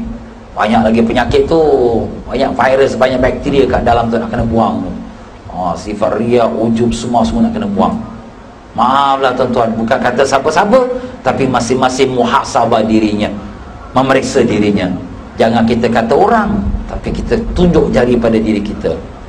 Ya, sebagai seorang wali Allah, kekasih Allah, jiwanya sentiasa tenang dalam setiap masa dan keadaan. Jiwanya tu tidaklah kita katakan kelang kabut atau dalam keadaan bimbang, ya. Tenang. Sebab Allah dah sebut dalam Quran, ya ayyatuhan nafsul mutmainnah, wahai jiwa yang tenang, irji'i ila rabbiki radiyatan mardiyah, kembalilah kamu kepada Tuhanmu dengan hati yang rida lagi diridai.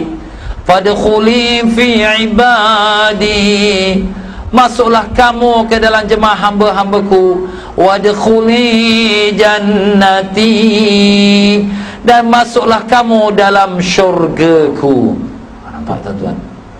Jadi maknanya orang yang telah Allah sayang, Allah redha dia, dia adalah orang yang bersifat jiwa yang tenang, tak ada kelang kabut. Alamak, ini macam mana, telur dah tak masuk lagi. Alah, takkan telur tak mati, steady ya. Tapi sekarang dah masuk telur dah. Oh, habis telur kat Gilang mak. Alamak, macam mana ni, ekonomi susah ni. Alamak, nak kena buang kerja ni, kena potong gaji. Allah, apa yang Allah dah takdirkan, kita terimalah, kita usahalah mana yang terdapat. Engkau ni relax aja, brother.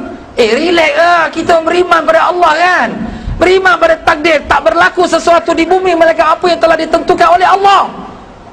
Tak mungkin, tak mungkin, mustahil kalau berlaku sesuatu dengan bukan kehendak Allah. Kalau begitu, ada Tuhan lain pula. Mustahil. Hanya Allah sahaja yang bersifat al-iradah dan bersifat qudrah. Allah sahaja yang bersifat kehendak. Allah yang kehendak sesuatu, berlakulah dia dengan qudrah Allah, kuasa Allah. Kita ni hamba, terima sajalah. Apa nak buat, dah Allah takdirkan macam tu. Itu baru mana hamba. Hamba tu terima saja Tuhan dia kata apa, redha. Kita wajib usaha, tapi redha dengan kehendak Allah. Itu dia tuan-tuan. Kalau panik, kelang kabut, Allah kena potong gaji, Allah kena buang kerja, Allah mak susah macam ni, mati ya kita, mati ya. Itu bukan orang Islam tu namanya. Itu bukan wali namanya. Panik dia, kelang kabut dia. Orang kata dia, orang kata kau bukan wali. Dia kata aku bukan wali. Alamak, macam mana nak jadi ni? Murid-murid semua dah lari ni. Alamak, susah aku. Itu bukan wali ya. Wali dia tak panik. Orang tak mau aku pun tak apalah, asal Allah redha aku sudah. Tengok Nabi kita sallallahu alaihi wasallam. Orang lontar batu dengan Nabi, dia Relax aja, doa pada Allah Ta'ala. Nampak? Tak ada panik, tak ada mengamuk, tak ada nak bergaduh. Itulah dia tuan-tuan dan puan-puan. Sebab itulah di sini Allah SWT sebutkan orang yang wali, kekasih Allah. Dan kita ni orang beriman ni, sentiasa jiwa kita tenang. Tapi nak tenang macam mana? Kita kena banyak berzikir kepada Allah. Itulah Allah sebutkan dalam surah Ar-Ra'd ayat yang ke-28. A'udzubillahi minasyaitonirrajim. Alladzina amanu wa tatma'innu qulubuhum bidzikrillah. Orang-orang yang beriman menjadi tenang hati-hati mereka dengan zikrullah. Jiwa mereka tenang dan terhibur dengan zikrullah. Bahkan kuat berzikir setiap nafas. Tidak memerlukan hiburan dengan manusia atau dengan alat-alat muzik. Tak ada dia. Sunyi aku, seorang je, tak ada orang datang temankan aku. Aku sunyi lah. Nak zikir pun tak sedap . Kenapa ni? Kau wali Allah, hati kau selantiasa dengan Allah. Tak ada orang pun lagi bagus. Tengok macam Nabi SAW duduk kat atas bukit Jabal Nur dalam Gua Hira. Seorang-seorang dia berzikir pada Allah. Lagi senang hati dia. Bukan wali tu mesti nak ada member, kawan. Korang datang lah, korang tak datang aku sunyi lah. Tak payah, dia tak perlu. Dia tak berhajat kepada manusia, tak berhajat. Nak dengar lagu Hindustan lah, boring lah. Wali dengar lagu Hindustan? Tak, dia tak berhajat pada lagu Hindustan ke lagu Mandarin, tak berhajat. Siapa dia? Kita ni orang beriman ni, nak kena ketujuh arah tu. Hiburan kita bukan dengan dendang-dendang, tak ada, dengan lagu-lagu, tak ada. Hiburan kita, ketenangan jiwa kita ialah dengan zikrullah. Sebab Allah dah sebut dalam Quran. Allah menyambungkan lagi dengan katanya, ala bizikrillahi tatma'innul qulub. Ketahuilah bahawa dengan berzikrullah hati-hati menjadi tenang. Banyakkan zikir. Jadi kalau sekira dia seorang wali Allah, dia kena banyakkan zikir. Kalau sekira kita orang beriman yang ingin meningkatkan diri kita untuk mendekatkan diri pada Allah, banyakkan zikir. Zikir tu bukan hanya waktu kita lepas sembahyang aja. Setiap waktu, setiap saat sambil berjalan ingat Allah, Allah, Allah. Zikir terus. Wah ustaz, macam ni orang kata gila lah. Bukan nak terpekik-pekik. Baca pelan-pelan aja. Allah, Allah, Allah. Macam tu. Begitulah dia tuan-tuan dan puan-puan. Sebagai seorang kekasih Allah, hati jiwa tenang. Dia tak simpan sedikit pun apa orang kata pada dia. Orang kata ke, orang hina ke, orang tuduh dia ke, tak ada simpan, tak ada marah. Orang tak mau terima dia sebagai guru ke, orang tak mau terima dia sebagai mursyid ke, orang tak mau terima dia sebagai wali ke, lagi senang hati dia. Dia maafkan semua orang. Tak ada kerana dia itu buat aku macam ni, nanti jaga dia. Tak ada. Dia lihat semua apa yang berlaku tu, yang menyenangkan, yang tak menyenangkan. Dia melihat segala-gala itu adalah af'alullah, iaitu perbuatan Allah. Sebab kita beriman pada takdir. Tak berlaku sesuatu melainkan dengan kehendak Allah. Kita terima. Jadi kalau orang tak suka kita pun alhamdulillah. Orang marah kita, maki kita, hantar email, hantar surat layang, kata kita, alhamdulillah. Bukan sekadar dia tak marah, dia tak simpan dendam pun. Nanti dia, aku buat dia, nanti kau jaga aku, doang kau kena balak. Tak ada. Bahkan maafkan pula. Tak apalah, diorang tak tahu, aku maafkan. Masya Allah tuan-tuan. Nabi SAW keluar daripada bandar Taif dalam keadaan yang sangat menderita. Orang lempar batu pada Nabi SAW, tapi Nabi redha. Sebab Nabi tahu Allah dah firmankan dalam ayat yang banyak ayatnya. Antara dalam surah Taubah ayat 51 Allah berfirman. Ayat ini kita baca dalam ayat 7 tuan-tuan. Dalam Majmu' Syarif ada ayat 7. Siapa yang amalkan ini, insya-Allah Allah pelihara daripada sekalian bala dan malapetaka. Apa firman Allah? A'udzubillahi minasyaitonirrajim. Qul lan yusibana illa ma kataballahu lana wa maulana wa 'alallahi falyatawakkalul mu'minun. Katakanlah, tiada terkena kepada kami melainkan apa yang Allah tuliskan kepada kami, dan ke atas Allah bertawakal orang-orang yang beriman. Redha. Orang kata kita, orang lempar tai najis pada kita, dah itu kehendak Allah. Kita redha pada kehendak Allah. Semuanya tidak berlaku melainkan dengan apa yang telah dituliskan Allah kepada kita. Ini sekarang ni kita ni banyak masalah. Masalah rumah tangga, masalah ekonomi, masalah masyarakat. Kita wajib berusaha tu, kena jangan lupa. Bukan makna kita redha tu kita duduk buat tak tahu, tak apalah redha. Bukan. Kita wajib usaha, itu syariat. Hakikatnya semuanya kehendak Allah Ta'ala. Jadi kita terima. Kita sakit, alhamdulillah, ini semua kehendak Allah. Tapi kita syariat, kita wajib cari obat. Kita lapar, dah memanglah kita kehendak Allah. Tapi syariat, kita wajib cari makan. Jangan pula semua dah kehendak Allah, tak payah kerjalah, kalau Allah nak bagi aku makan, turunlah rezeki pada langit. Itu orang yang menyalahi akidah Islam. Sebab kita ada syariat, ada hakikat. Tak boleh syariat saja, mesti ada hakikat. Tak boleh hakikat saja, mesti ada syariat bersama. Begitulah Nabi kita sallallahu alaihi wasallam, ya. Sebagaimana yang telah saya sebutkan tadi, Nabi maafkan orang-orang yang melontar batu pada Nabi, semua Nabi maafkan. Dan demikianlah orang yang macam ini, wali Allah, kekasih Allah. Dan kita juga yang menuju kepada arah tersebut, kita kena ada sifat kasih sayang pada semua makhluk Allah. Kenapa?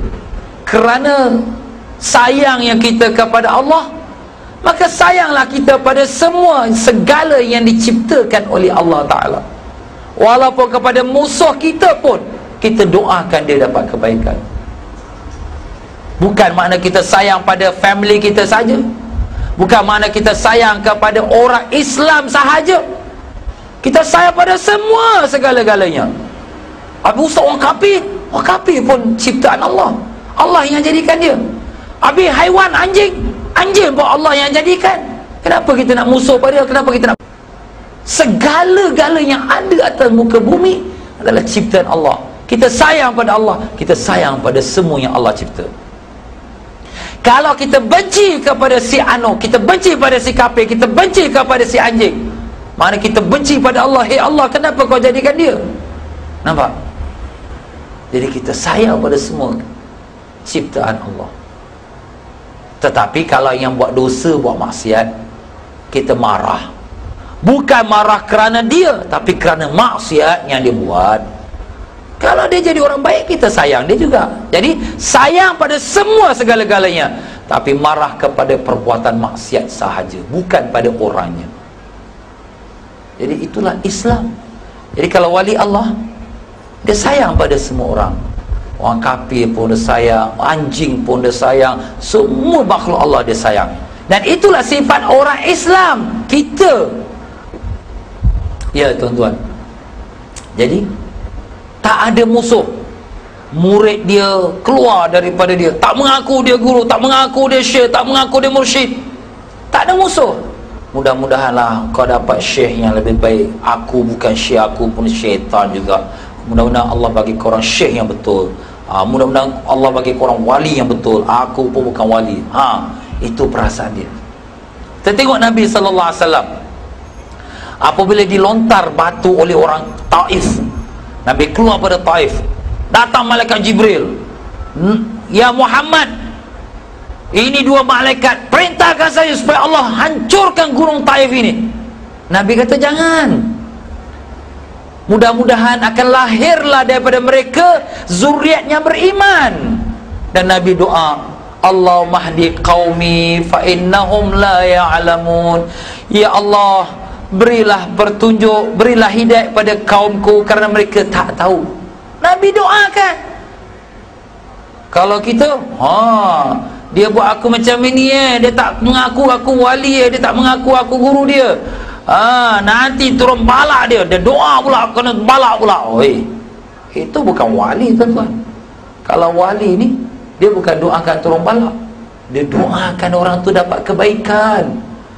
Jadi kalaulah sekiranya kita ni maaf ya tuan, maaf banyak, kita berselisih faham dengan adik-beradik, dengan kawan, kita doa ya Allah bagi dia balak, bagi maaflah, kita belum sampai darjat orang beriman yang sebenarnya dituntut.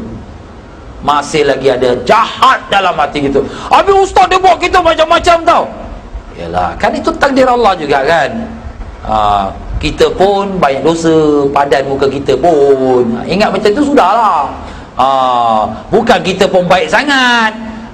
Jadi Allah Ta'ala bagi dia supaya buat jahat pada kita, nak cuci dosa kita. Syukur alhamdulillah Tuhan cuci kat dunia. Kalau kat akhirat lagi susah masuk neraka. Jadi kita jangan marah kepada dia. Kita tengok ya, orang lontar batu. Orang lontar batu ya, kita marah pada batu. Batu kenapa kau pukul aku? Kau ni gila, batu ni tak bergerak kalau tak ada orang lontar. Yang lontar tu lah kau cakap dengan dia. Macam tu juga manusia, dia kata kita, dia buat kita, kita marah pada dia. Kita tanya diri kita balik, siapa yang gerakkan lidah dia cakap tu? Siapa yang gerakkan tubuh badan dia buat macam tu? Kan Allah. Nak marah pada Allah? Tak boleh ya, tak boleh marah pada Allah. Jadi kita redha, kita doakan, mudah-mudahan Allah bagi mereka hidayat, Allah ampunkan diorang. Masya Allah ustaz macam ini wali. Memang itu sifat wali. Sifat wali dia tak ada musuh. Orang musuh pada dia ada, tapi dia musuh pada orang tak ada. Kita ni orang Islam macam tu lah. Kita tak ada musuh. Orang nak musuh pada kita, terserah, tapi kita tak ada musuh pada orang. Orang bunuh itu, orang bunuh ni, mudah-mudahan Allah bagi dia hidayat. Itu dia. Salahuddin Al-Ayyubi, seorang panglima Islam yang wali Allah. Kenapa saya kata dia wali Allah? Sebab Allah telah beri dia satu kejayaan yang tak pernah berlaku pada panglima-panglima sebelumnya. Dan ini telah disebutkan dalam hadis Nabi sallallahu alaihi wasallam. Jadi ringkasnya, bila beliau bawa bala tentera Islam masuk Baitul Maqdis setelah merampas kuasa daripada orang-orang Kristian yang telah memerintah Baitul Maqdis hampir 100 tahun,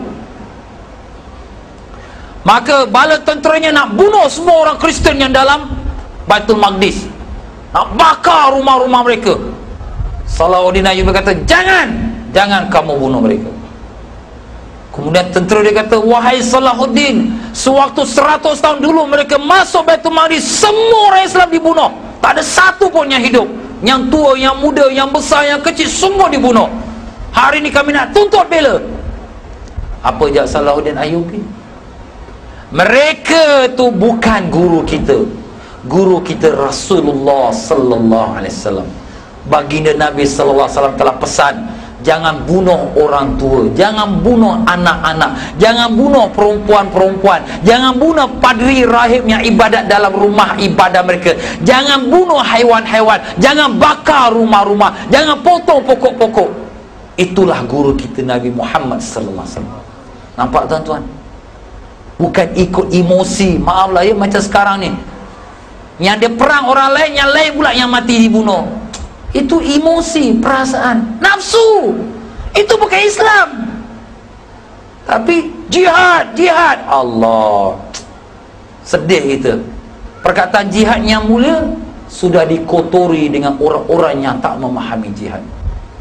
Pada Islam tak suruh. Bila berlaku keganasan, Islam, orang pun tunjuk Islam, nama Islam yang tercemar, padahal Islam bersih daripada sekalian yang tersebut itu.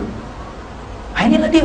Kita bila marah sikit, bergaduh, tumbuk, kita doakan dia biar dia kena balak. Jumpa pula tukang sihir pula, bagi dia pecah belah rumah tangga dia. Astagfirullah. Ini bukan orang Islam. Ini bukan wali Allah, wali syaitan. Maaf tuan-tuan ya. Kita kena sedar diri kita. Apa yang berlaku semua dah kehendak Allah. Astagfirullah, mungkin aku pun ada dosa, padan muka aku pun, mudah-mudahan Allah cucikan dosa aku. Macam tu. Bukan ada sifat sangka buruk pada sesiapa. Jadi seorang wali Allah, kekasih Allah, jauh sekali dia daripada mengaku diri yang wali. Korang semua tak kenal aku wali tau. Tak ada. Kalau ada buat pengakuan macam tu, itu jam juga terus 200 km lari cabut, jangan tunggu lagi. Itu bukan wali tuan-tuan. Wali Allah, dia tak pernah mengaku aku wali, tak pernah. Ingat tuan-tuan, wali Allah tak disuruh buat pengakuan. Bahkan Allah telah pesan dalam surah Al-Najmi ayat yang ke-32, a'udzubillahi minasyaitonirrajim, fala tuzakku anfusakum huwa a'lamu bimanittaqa. Janganlah kamu menganggap suci diri kamu, Allah lah lebih mengetahui siapa yang lebih bertakwa. Jadi kalau kita rasa diri kita lebih takwa, oh aku lebih takwa, aku dah wali, sebenarnya kita ditipu oleh nafsu kita. Sahabat-sahabat Nabi sallallahu alaihi wasallam, Abu Majlis rahimahullah ta'ala berjumpa dengan 70 sahabat Nabi. 70 sahabat Nabi ini semua merasakan diri dia munafik. Sayyidina Umar radhiyallahu an, khalifah Islam, berjumpa dengan Huzaifah bin Yaman yang pemegang rahsia Nabi. Semua list nama-nama munafik ada pada Huzaifah. Sayyidina Umar tanya, wahai Huzaifah, ada tak nama aku dalam golongan munafik? Takut diri dia munafik. Itu Sayyidina Umar yang Nabi bersabda, kalau ada Nabi lepas aku, Umar orangnya. Yang dimana Nabi telah bersabda, kalau Umar lalu satu lorong, setan lari lorong lain, kerana takutkan kehebatan Umar. Orang yang macam ni hebat iman dia, takut diri dia munafik. Macam mana orang zaman sekarang, na'udzubillah min zalik, senang-senang kata aku wali, aku sembahyang ke Arash, aku dah jumpa malaikat. Tidak tuan-tuan. Kalau ada kata-kata tu timbul dan lahir pada siapa saja, biar dia ulama, biar dia orang biasa, tinggalkan dia. Itulah penipu. Kalau dia wali Allah yang benar, dia tidak akan bicara demikian. Dan kita pun awas, jangan mudah kita rasa diri kita sudah baik. Jangan mudah diri kita, aku dah sembahyang, aku dah puasa, aku dah bagus. Itulah tertipu kita dengan nafsu kita sendiri. Ya tuan-tuan dan puan-puan, sebagai seorang wali Allah, kekasih Allah, dia bersifat dengan sekalian sifat-sifat mahmudah, sifat yang dikasihi oleh Allah Subhanahu wa taala. Sifat ikhlas, sifat rida, sifat syukur, sifat sabar, sifat tawadhu, dan sifat amanah. Dan dia meninggalkan sekalian sifat-sifat yang tercela, sifat cepat marah, sifat buruk sangka. Buruk sangka pada orang. Dia itu tengok aku pun tak salam dengan aku. Kenapa kau? Orang tak salam kau, habis kenapa? Oh, pasal kau wali mesti nak salam tangan kau. Maaf tuan-tuan, buruk sangka dengan orang, mengumpat, cerita keburukan orang, ya, memfitnah orang pula.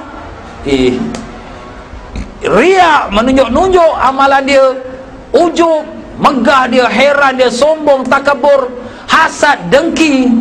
Maka ini bukan sifat para wali Allah dan bukan sifat orang beriman. Jadi kita pun tengok ni, bukan kita nak ukur pada orang lain, ukur pada diri kita ni. Alamak, aku ni ustaz ni cakap ni kena aku, alamak, jadi kita kena ubah. Sebab kita juga wajib membersihkan diri.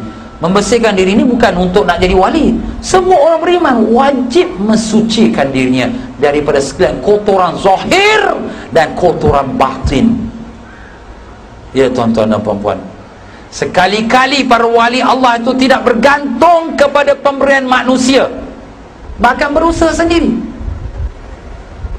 Wali Allah dia pun bekerja. Bukan kata wali Allah duduk goyang kaki zikir, nanti murid-murid datang bagi sedekah. Ada murid datang, alamak, lepaslah makan tengah hari ni, murid dah buat nasi, harap pada orang. Tak ada. Kita wali tak wali, kerja tu adalah tanggungjawab kita. Ada rezeki makan, tak ada rezeki apa yang ada sudah. Tak ada harap pada orang. Macam kita tengok tadi, Imam Malik rahimahullah ta'ala, sultan bagi dia peti duit, dia pulangkan balik, dia tak harap. Kita tengok contoh-contoh Nabi-Nabi kita. Nabi Daud AS kerja, tukang mesin. Nabi apa lagi? Nabi Musa AS pengembala kambing. Nabi kita sallallahu alaihi wasallam ahli meniaga, keluar pergi meniaga. Bukan harap tanda tangan, oh sahabat-sahabat, aku Nabi tau, korang tak bagi aku apa-apa ke? Tak ada. Ini maaflah tuan-tuan, Nabi pun tidak, wali entah wali kuali ke, Allahu alam, auzubillah zalik. Korang ni belajar dengan aku bagi ilmu ni makrifat tinggi tau. Korang yang gaji tu kenalah bagi aku sikit, aku bukan ada kerja. Wali macam tu? Kalau macam tu dia cakap, maaflah, itu bukan wali. Wali tak harap, kalau dia mengajar pun ikhlas kerana Allah, bukan dia mengharap daripada orang ramai. Kenapa? Sebab yang menjanjikan dia balasan dia ialah Allah Ta'ala. Kita lihat Allah SWT ceritakan kepada kita tentang para nabi-nabi bila berdakwah. Apa yang para nabi itu mengatakan? Allah berfirman dalam surah Asy-Syura ayat 109, A'udzubillahi minasyaitonirrajim, wa ma as'alukum alaihi min ajr, in ajriya illa ala rabbil alamin. Dan tiadalah aku meminta kamu dari sesuatu balasan atas dakwahku itu, melainkan mengharapkan balasan dari Allah Rabbul Alamin. Itu saja. Daripada orang, sorry, aku tak harapkan. Nak bagi, tak bagi, terserah. Bukan aku harapkan. Dia harap hanya pada Allah. Tak ada kata, okey, kau gaji berapa? 1,000, 100 bulan kena bagi aku. Kau gaji berapa? 2,000, okey, 300 bulan kena bagi. Tak ada. Kalaulah macam tu, maaflah tuan-tuan, cepat-cepat angkat kaki jalan lah. Tak payah lagi. Itu bukan wali, itu syaitan menggunakan agama untuk mendapatkan dunia dia. Kita kena ingat ni semua yang pelajaran tuan-tuan belajar malam ni, satu garis panduan yang amat penting untuk kita nak mendekatkan diri pada Allah, dan untuk kita mengenal siapa dia wali Allah dan siapa pula wali syaitan. Jadi wali Allah, astaghfirullahaladzim, orang anggap aku wali padahal aku bukan wali. Susah hati dia kalau orang panggil dia wali. Satu masa, satu orang wali Allah, semua orang kampung panggil wali. Susah hati dia. Dia pun tengok, dia pun buka reban ayam, dia pun bawa lari ayam. Orang pun panggil pencuri. Semua orang panggil dia pencuri. Dia pun ambil ayam tu balik, masukkan balik reban. Bukan dia nak curi ayam tu supaya orang tak panggil dia wali. Alah, dia itu wali apa? Pencuri. Dia pun senang hati. Senang, pasal apa? Orang tak puji dia. Bila orang puji, susah hati. Pasal apa? Koyak. Alamak, orang puji aku baik. Wali yang sebenarnya susah hati kalau orang puji dia. Tapi kalau orang keji dia, senang hati pula. Macam tu. Jadi kalau ada orang susah hati kena keji, tapi suka pula kena puji, kau wali lah. Tak ada, sikit-sikit aja. Amboi, sikit-sikit. Itu maknanya dia rasa lah dia tu wali. Itu syaitan tuan-tuan, nafsu kat dalam dia. Yang boleh hanya buat pengakuan Nabi Rasulullah SAW. Itu aku Nabi, itu kena wajib buat pengakuan. Wali tak wajib buat pengakuan, tak wajib tunjuk, aku wali tau, aku ada kelebihan ni, aku ada kena tunjuk ni keramah. Itu bukan wali tuan-tuan. So, wali dia takut, bahkan dia sembunyikan. Kalau ada kelebihan pun dia sembunyikan diri dia, tak mau orang kenal dia. Begitulah seorang wali kekasih Allah tu tidak memandang rendah kepada siapa pun, hatta kepada haiwan yang najis sekalipun. Tidak pandang rendah, tak ada pandang hina. Bahkan dia rasa diri dia lah lebih hina daripada haiwan. Satu masa Syekh Bahauddin Nasyabandi Qaddasallahu sirrah, seorang wali Allah yang masyhur, Sultan Aulia tuan-tuan, dia berjalan dengan murid-murid dia. Satu anjing pun berjalan depan dia, dia pun stop. Murid kata, Tuan Guru, ini anjing. Dia kata, anjing ni lebih baik daripada aku. Masya Allah. Dia Sultan Aulia, raja sekalian wali pada zaman dia. Dia kata anjing lebih baik pada dia. Masya Allah. Walaupun dia sudah bergelar dengan Sultan Aulia, 12 tahun tuan-tuan dia kerja Kerja apa? Cuci jamban madrasah. Cuci jamban? Ya, bukan cuci jamban macam zaman sekarang. Zaman dulu jamban angkat. Kenapa? Nak buang sifat aku bagus, aku wali, orang semua cium tangan. Tak ada, aku cuci najis saja. Nampak? Nak buang tu sifat tu. Jadi kalau ada rasa aku wali, aku baik, na'udzubillah min zalik, itu nafsu yang datang. Jaga tuan-tuan. Jadi kena awas ni. Ya, dekat Singapura pun ada juga. Bahkan seluruh dunia ada lah. Dan kalaulah dia ada sesuatu kelebihan pun, dia tak tunjukkan pada orang. Dia buat macam orang biasa je. Dia buat macam orang tukang kasut, dia buat macam orang penjual sayur, biasa je. Orang pun tak tahu dia wali. Sebab bukan tujuan dia nak orang tahu.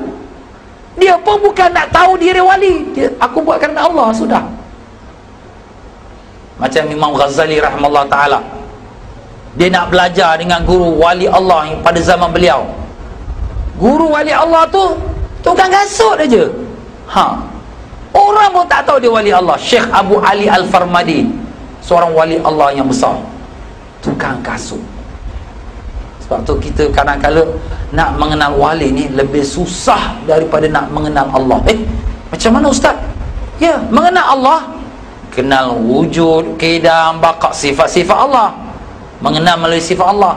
Nak mengenal wali, kadang kita pun tak tahu nak kata dia wali ke tak.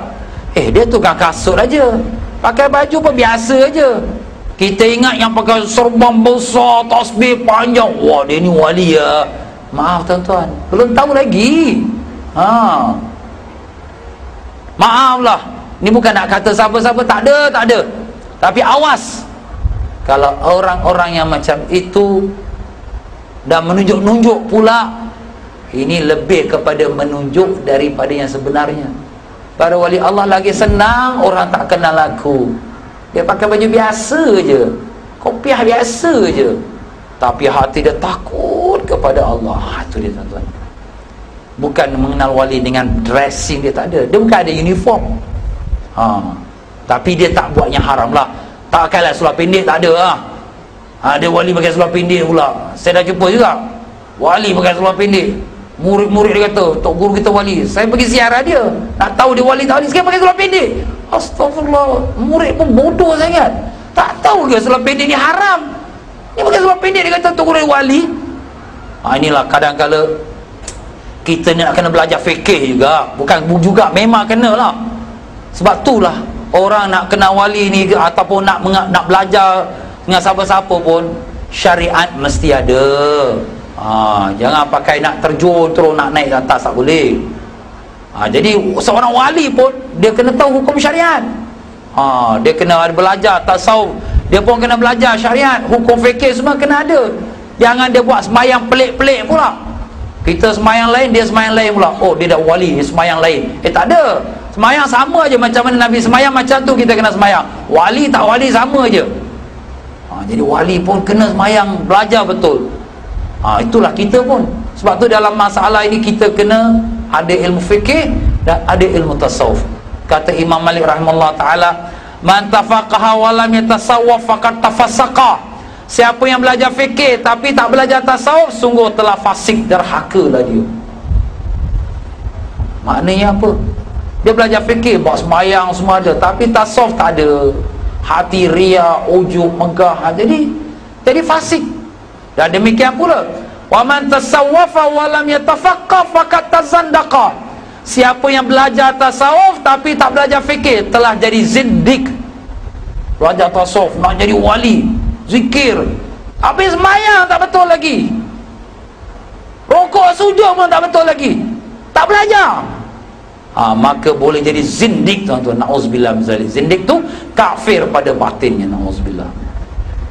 Jadi mana kita kena ada ilmu. Nak jadi apa pun kena ada ilmu. Begitulah dia tuan-tuan dan puan-puan dia.